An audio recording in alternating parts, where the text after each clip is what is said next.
चले शुरू करते हैं क्लास आज की। आज रूटीन काम को रोक के मैं कुछ केस स्टडी, कुछ करेंट डेवलपमेंट पे आपसे बात करने जा रहा हूं कि लोक प्रशासन में करेंट डेवलपमेंट और केस स्टडी की क्या भूमिका है और कैसे उन्हें आपको अपने नोट्स और अपने आंसर में शामिल करना है। जो ये केस स्टडी की मैं बात करने जा रहा हूं आपसे, या कुछ करंट घटनाओं और उदाहरणों की, आप देखेंगे ये सारे केस स्टडी और घटनाएं आपके पास हैं जो आपको मंथली मैगजीन में देता हूं। उसमें रिसेंटली अभी देखेंगे, कल ही आपको जुलाई की मैगजीन दी गई है, दैनिक भास्कर। जागरण की मिलती है आपको, और एक मंथली मैगजीन मिलती है, वहीं से निकाली गई हैं ये सारी चीजें।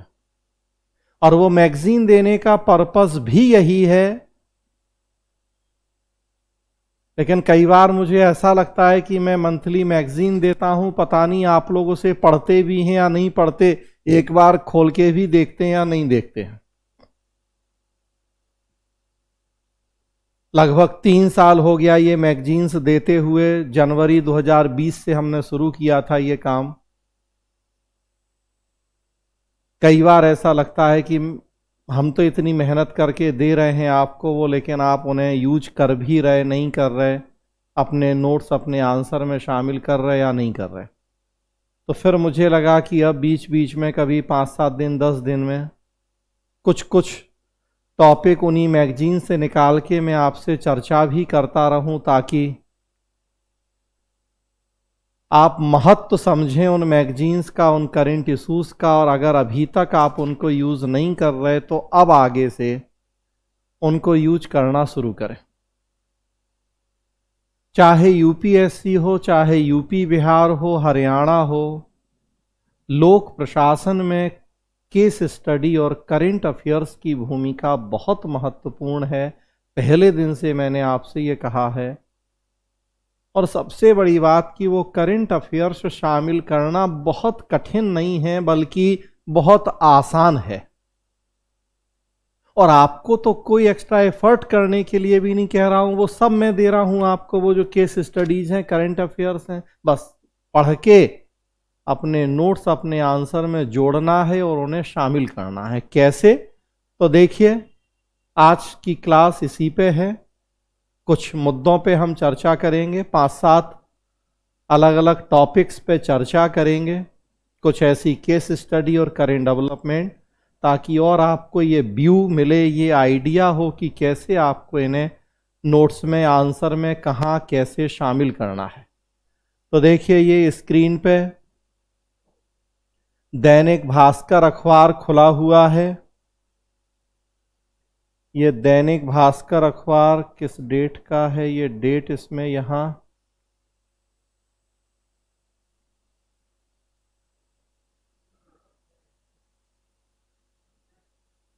6 अगस्त का दैनिक भास्कर है। ये नई दिल्ली एडिशन। और देखिए, उसमें एक न्यूज है, ये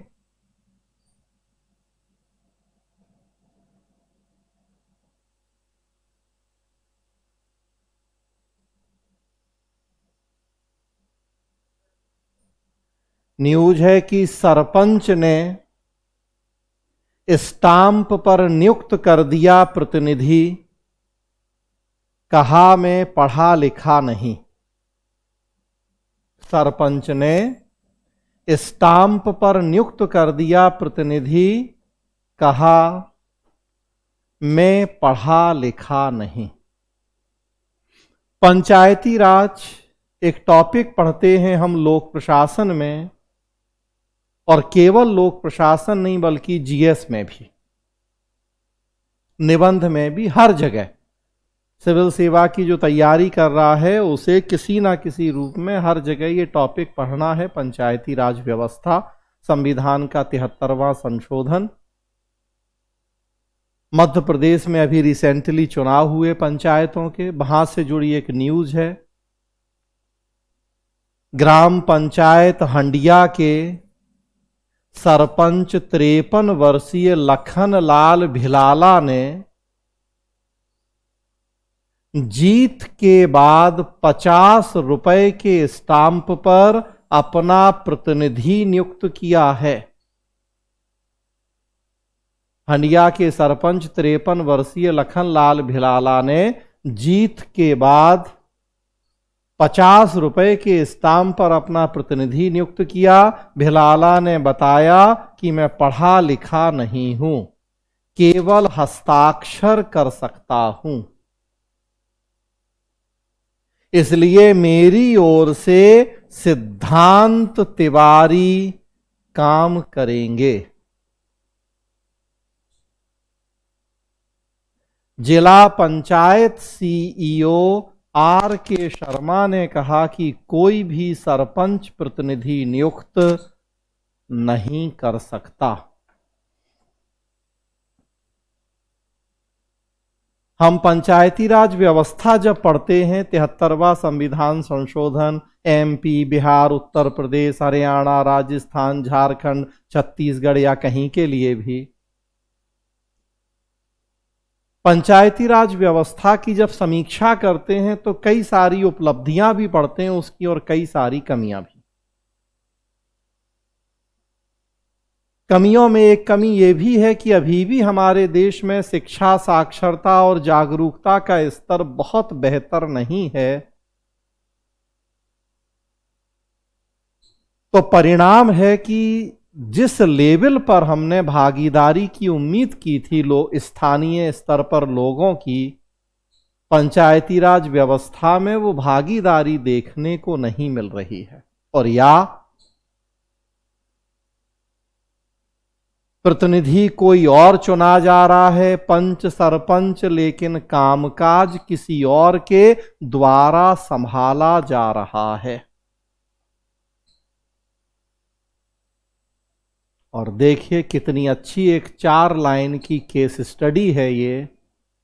एक वर्तमान घटना है मध्य प्रदेश से जुड़ी हुई कि जब आप पंचायती राज की समीक्षा करें, उसकी कमियां लिखें, कमियों में शिक्षा, साक्षरता, जागरूकता का अभाव लिखें, आप लिखें कि ऐसे प्रतिनिधि चुन के आ रहे हैं जो अपने कामकाज, अपने पद के दायित्वों का बेहतर ढंग से निर्वहन करने में समर्थ नहीं हैं, तो वहीं लिखें कि एक केस स्टडी है, यहाँ एक उदाहरण भी जो मध्य प्रदेश के पंचायती चुनावों से जुड़ा हुआ है। और तब ये 4 लाइनें आप लिखें वहाँ कि ग्राम पंचायत हंडिया के सरपंच और उन्होंने 50 रुपए के स्टाम्प पे अपना प्रतिनिधि नियुक्त किया और कहा कि मैं पढ़ा लिखा नहीं हूं, केवल हस्ताक्षर कर सकता हूं, तो इसलिए मेरी तरफ से सारा काम ये दूसरे व्यक्ति करेंगे।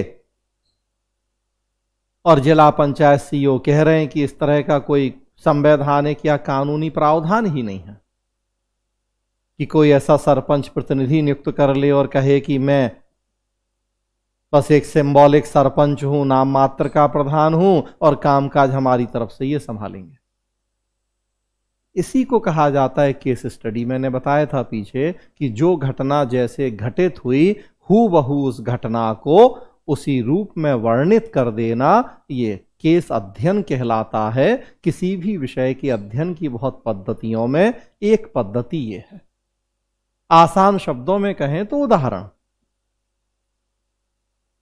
जो हम थ्योरेटिकल बात कर रहे हैं उसके सपोर्ट में कोई व्यावहारिक घटना, कि हम जो ये सैद्धांतिक बात कर रहे हैं ये केवल सैद्धांतिक, ये केवल किताबी या रटी रटाई बात नहीं है, बल्कि व्यवहार में जैसा हो रहा है हम वही लिख रहे हैं, वही बता रहे हैं।